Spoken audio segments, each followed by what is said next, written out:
Hey guys, today we're going to talk a little about some music theory, and we're going to talk to you today about how you would want to mix major pentatonic with the major scale.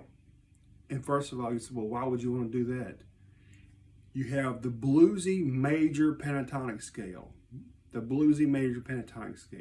time proven bluesy sound of the major pentatonic scale.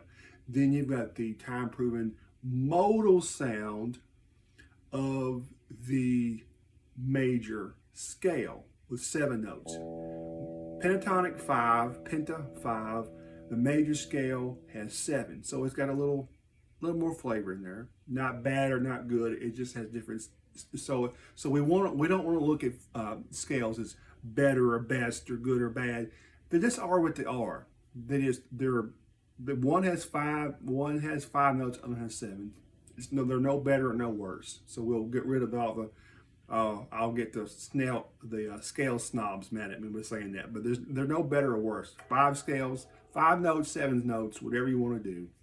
So you would need to learn the regular. So D major. What would be D major pentatonic? You go 3 frets down, and what is 10 minus 3? It's 7. So you go down 3 frets.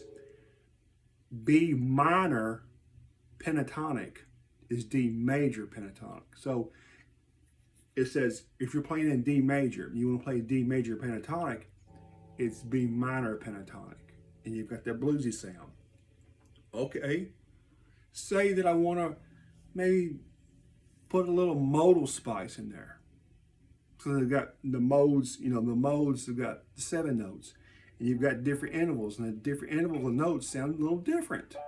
So, all right, how do you learn this major scale? It sounds like, oh my goodness, it's notes and, well, this is why the pentatonic scales come in so handy, guys.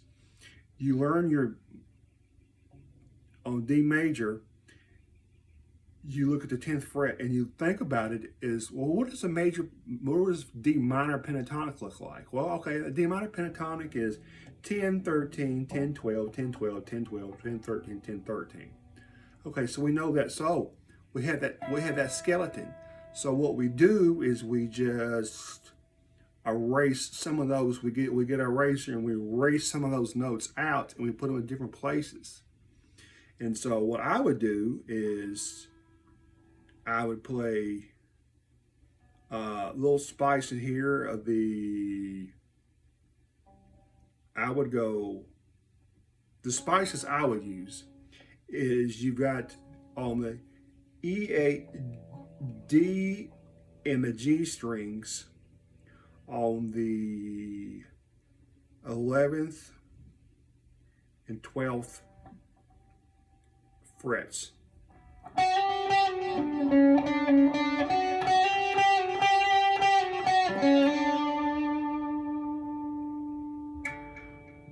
There's some major spice there, guys. And they're just 2 notes on top of each other. That's why I'm not going through the whole major scale. This is just getting you used to the major sound. Okay, now you got your Albert King box. 2nd position major pentatonic. 2nd position minor pentatonic. You know what the Albert King box looks like, right? So in D minor it would be 13, 15, 13, 15.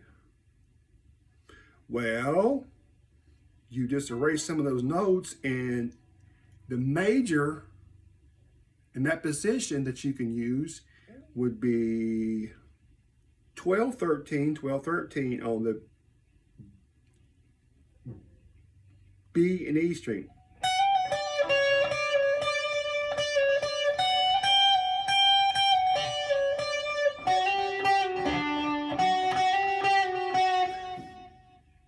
It's that simple, guys. You've got two little patterns you can use.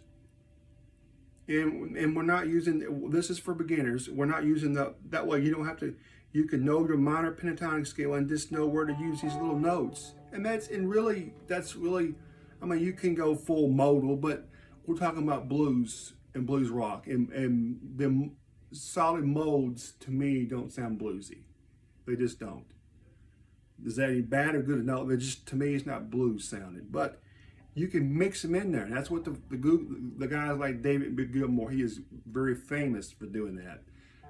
He'll play a major, a minor pentatonic, and then he'll add in some little notes of the modes in there. So this, and when you're adding these notes, I would slide in and out.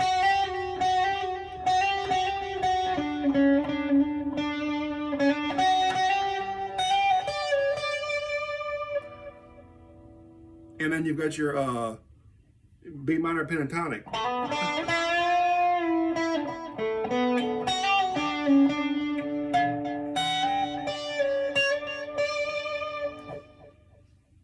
So this is kind of a lesson for beginners, guys, and hope you've stayed this long, and I hope you've liked this, and you have any questions, free, just ask me.